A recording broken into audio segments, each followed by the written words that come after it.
In addition, I must teach him the Rasengan. I had no idea that you had aided Jiraiya, the traitor, particularly if he intends to use it against this community.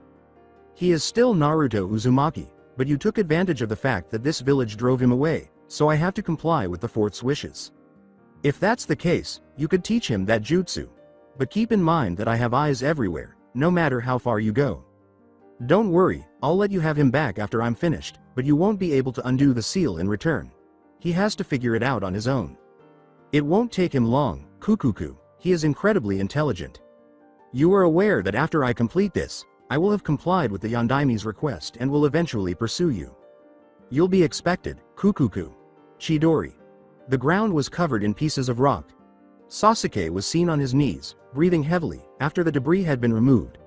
Kakashi put a hand on his shoulder as he slowly stood up and prepared to charge another Chidori. Sasuke, that's sufficient for now. I'm going to teach you a new jutsu now. A brand-new jutsu. Yes, it is. Kakashi abruptly halted his conversation and turned to face the sky. He appeared distressed. What's the matter, Kakashi? Sensei. The Chunin remained silent for a few seconds before smiling, with one eye as he turned back to Sasuke. I apologize. I felt like I sensed something. Well, let's get back to that jutsu. Sasuke was listening to Kakashi describe the jutsu when he failed to notice that he was holding a kunai in one hand behind his back.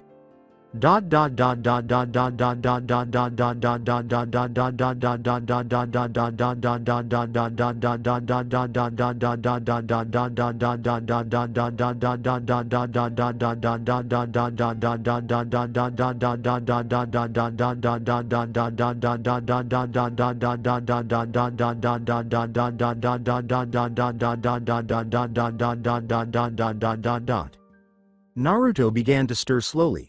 There was a little ache in his stomach. He immediately recalled what had happened when he opened his eyes and saw the toad Sannin. How did you harm me? Listen up, child. I'm Jiraiya from the Sannin, and I'll be training you for a while. By no means are you my sensei. In addition, if Orochimaru Sama found out, he would kill you. Hello. I hope he gives it a shot. In addition, Orochimaru gave his approval. I'm going to teach you a method. Why did he allow you to? It's the Rasengan, the Yondaime Hokage's personal jutsu. The Rasengan? Naruto recalled reading in Otogakure's library about that jutsu. Why would you instruct me in it? I am the enemy of your village. The Yondaimes made that final request. Why would you want to teach me that jutsu, that bastard? With a sigh, Jiraiya chose to sidestep the topic. It's a powerful jutsu, and I'm willing to teach you how to do it. Listen, you'll understand someday. After considering his options, Naruto chose to concur. Okay, but tell me what you did to me earlier. The Kyubi's chakra is blocked by this sealing jutsu. Why did you act in that way? Because you have neglected your own chakra and become overly dependent on that one. When you're ready, you'll have to take the seal off. Once you have mastered the Rasengan, Orochimaru will teach you how to use your chakra. Regarding which, should we start our training? Hello. Sakura was reflecting on the Chunin preliminary stages as she strolled leisurely through the village. I shouldn't have considered that. I have to go on. I am aware, I'll get Lee some flowers and check on his recuperation. While browsing through the flowers at the Yamanaka flower shop, the cherry blossom heard a grating voice behind her. You are mistaken if you believe that flowers will win Sasuke over. In actuality, they are for Lee. Oh, well, I'll accompany you. What? Hello. I've been stranded here for a long time, it wouldn't hurt to take a short break. After picking some flowers, the two kunoichi walked out of the store toward the hospital. They heard two familiar voices as they were strolling. He did caution you about getting a cold, Tuya. Shut up, asshole. I'm merely saying. I'll kick your ass so hard you won't be able to sit for a week, Dosu, if you don't stop. When Sakura saw Tuya, she became noticeably pale. The redhead gave her a menacing smile. If it's not the little cherry blossom, then well. Have you come for another ass kick? Moreover, who is that pig? With a furious expression, Ino yelled and drew back his fist. Bitch. Tuya just ducked and kicked Ino in the stomach, so the fist never made it. I'll see you later, slut. Sakura knelt next to Ino and screamed as they left. Ino, are you alright? Yes, I'm alright. Let's go see Lee.